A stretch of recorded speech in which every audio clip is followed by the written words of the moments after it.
वेदनादायी दिसत काय नाही. काय नाही, मुलगा उपोषणाला बसला त्याच्यामुळे थोडा त्रास होतोय. हम्म. त्याला उपोषणाची सवय नाही. तो काही मुरलेला राजकारणी नाही. तो जस्ट एक शिक्षण कंप्लीट करून भारतात आलेला भारताचाच एक नागरिक आहे. आणि जे काही तो न्यूज पेपर जो लीक झाला त्याच्यामध्ये ज्या काही आत्महत्या केल्या आणि माननीय न्या- सुप्रीम कोर्टाचे न्यायमूर्ती त्यांनी एक त्या काही कॉमेंट केलं. त्याच्या अनुषंगाने त्यांनी एक पुरा दत्तात्मती कॉक्रोच वगैरे काहीतरी पार्टी काढली आणि त्याला 7-8 दिवसामध्येच 22 लाख लोकांचा सव्वा दोन कोटी लोकांनी सपोर्ट केला. आणि त्या विद्यार्थ्यांनी याला अपील केलं की तू तिथे बसून हवेत काय गप्पा करतो, इकडे ये इंडियामध्ये आणि इथे तुला काय करायचं ते कर. म्हणजे तो इथे त्या भावनेच्या भरात इथं आलेला आहे. तो मी त्याला खूप रिक्वेस्ट केली होती की इकडे येऊ नको तू, भारतातलं वातावरण काय सध्या चांगलं नाहीये. मी त्याला सांगितलं होतं इथलं सरकार चांगलं नाही हे सुद्धा सांगितलं होतं त्याला लोकांचे. कारण यापूर्वी जे काही आंदोलनं झाले, जे कोणी उपोषणाला बसले, ते GD अग्रवाल वगैरे ते आम्ही त्या सर्व वाचत होतो घटना. मेला व्यक्ती तो, त्याची कोणी काळजी नाही घेतली, तो गंगा शुद्धीकरणासाठी.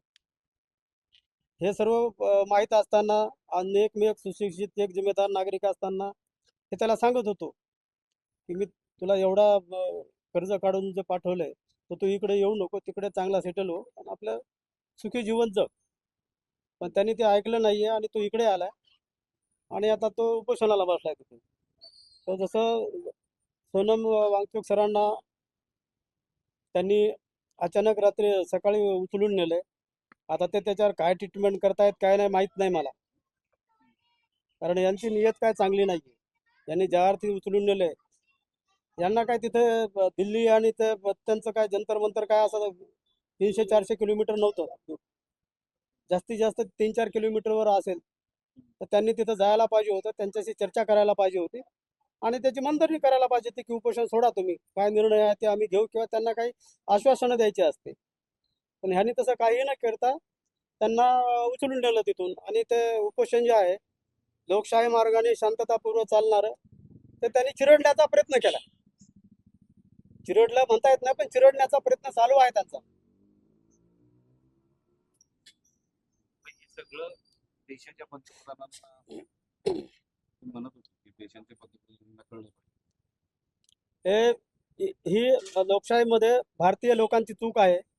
त्यांनी अशा व्यक्तीला निवडून दिले की ज्याला कुटुंब नाही, मूल नाही आणि त्याला संसाराचा कुठलाही व्याप नाही. त्याला संसारामध्ये ज्या काय गोष्टी लागतात, ज्या कुटुंबामध्ये ज्या गोष्टी लागतात, त्याला त्या गोष्टीचं काही देणं घेणं. तो मोकाट सुटलेला सांडा आहे.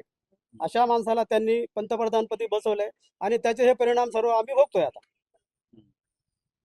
तुम्ही तर मनुष्य प्राण्यांसंदर्भात पण हो आहे ना, मनुष्य प्राणी सर्व प्राण्यामध्ये श्रेष्ठ आहे. जे काय पृथ्वी तलावर जेवढे जनजाती आहेत त्याच्यामध्ये गाढव आले, डुक्कर आले, बैल आले, कुत्रे मांजरे सर्व आले, त्याच्यामध्ये मनुष्य प्राणी हा सर्वात श्रेष्ठ आहे. त्याला विचार करायची त्याच्यामध्ये क्षमता आहे, निर्णय घ्यायची क्षमता आहे, त्याला बदल करायची त्याच्यामध्ये क्षमता आहे.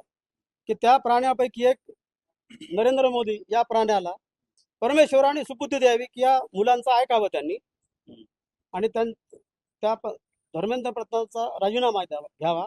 तिथे दुसऱ्या बसवा तुम्ही. ते काय म्हणतात का दुसरं बसवूच नका. तर ते नरेंद्र मोदी या प्राण्यांना परमेश्वराने त्याला सुबुद्धी द्यावी, मला एवढंच म्हणायचं.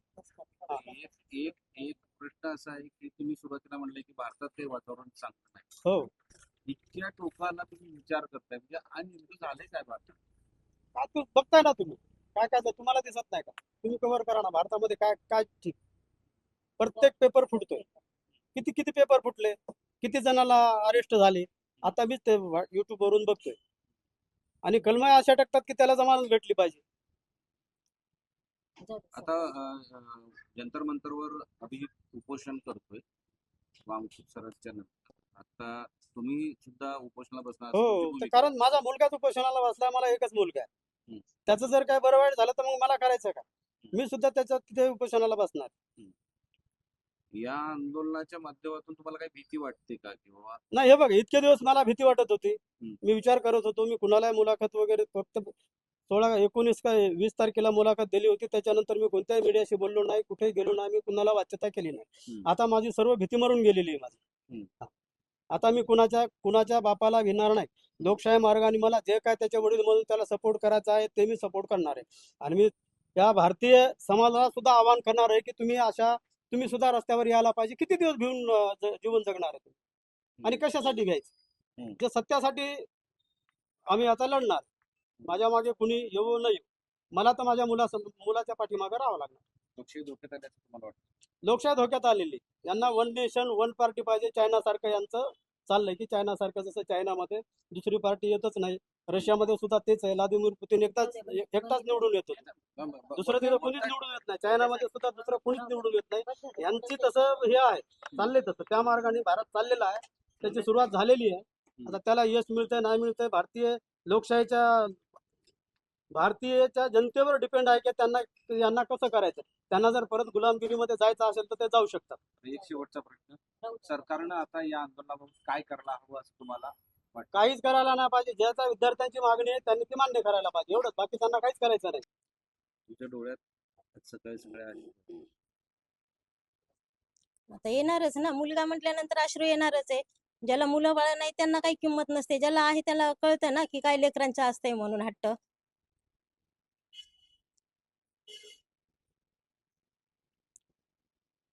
चांगलं सुरळीत चालू होतं ना. आता 20 तारीख होती सोमवारी. 20 तारखेच्या नंतर त्यांनी काय करायला काय पाहिजे होतं, करायचं होतं ना. काय तिथं काय हाणामारी नव्हती, शिव्या गाळ्या नव्हत्या का, कोणतं वाईट शब्द पोरे बोलत नव्हते, काहीच नव्हते. मस्त चालू होतं त्यांचं. आणि सर्वजण आता त्यांना जास्त प्रोत्साहनही देत होते. 2 दिवसासाठी त्यांनी सर्व विस्कळीत करून ठेवलं ना त्या आंदोलनाचं. 2च दिवस राहिले होते ना. तो आज 1 महिना झालं बाहेर आहे. तसा तर 2 महिन्यापासूनच आहे. 6 जून पासूनच तो ह्याच्यामध्ये आहे, दिल्लीच्या ह्याच्यामध्ये. आम्हाला आता वाटत होतं की 21 तारखेला तो घरी येईल. 20ला काय त्याचं आंदोलन काय होते काय माहिती, पण 21ला घरी येईल म्हटलं तो.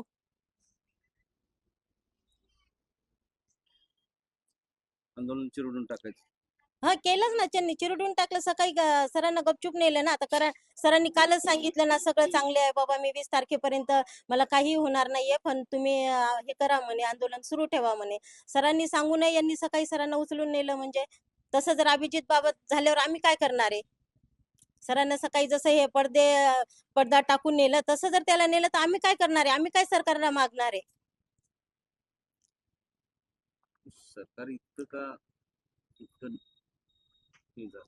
आता ते सरकारांना माहिती, त्यांना कशाचा अहंकार आहे ते त्यांना माहिती ना. त्यांनी असंही नाही की राजीनामा नसता दिला, फक्त सीट जरी त्यांना दुसरा मंत्री ठेवला असता तरी पोरांना वाटलं असतं की नाही बाबा, एक तरी ऐकलं आमचं, की नाही त्यांना राजीनामा दिला पण दुसरा मंत्री दिला त्या ठिकाणी. त्यांना दुसरं द्यायचं होतं ना कोणतं तरी मंत्रीपद मग. पण लेकरा आज 1 महिन्यापासून परेशान आहे, तिथं न खाता पिता परेशान होता. तर एवढं लेकराची तरी काळजी करायला पाहिजे होती ना सरकारने. आज कठोर निर्णय घेतलाय. हो ना, आज त्याने आमरण उपोषण घेतलंय ना. तुम्हाला चिंता वाटते? हा, मग चिंता आता वाटणारच ना. आई वडील म्हटल्यानंतर चिंता वाटणारच ना. प्रत्येकाला आपल्या आई वडिलांच्या लेकरांची काळजी नसते का? जे निर्दयी आहे त्यांना नसेल लेकरांची काळजी, पण आम्हाला आहे ना काळजी. एक तर त्याचं चांगलं लाईफ तिकडं होतं, मस्त सेटल झालेला होता, त्याला काही एवढं हेच नव्हतं ना. आणि चला बाबा, त्याचे जवळचे नातेवाईक नव्हते त्याच्यामध्ये की चला त्याचे जवळचे कोणी आहेत म्हणून तो मागणी करतोय. तुम्ही पण सोबतच जाणार? हो, जाणार ना आम्ही. आज बघू त्याचं काय होतं, तर आम्ही उद्या रविवारी जाणार ना मग. तुम्ही पण उपोषणाला बसणार? हो, बसणार त्याच्यासोबत. लेकरासाठी तेवढं तर करावंच लागणार ना आता.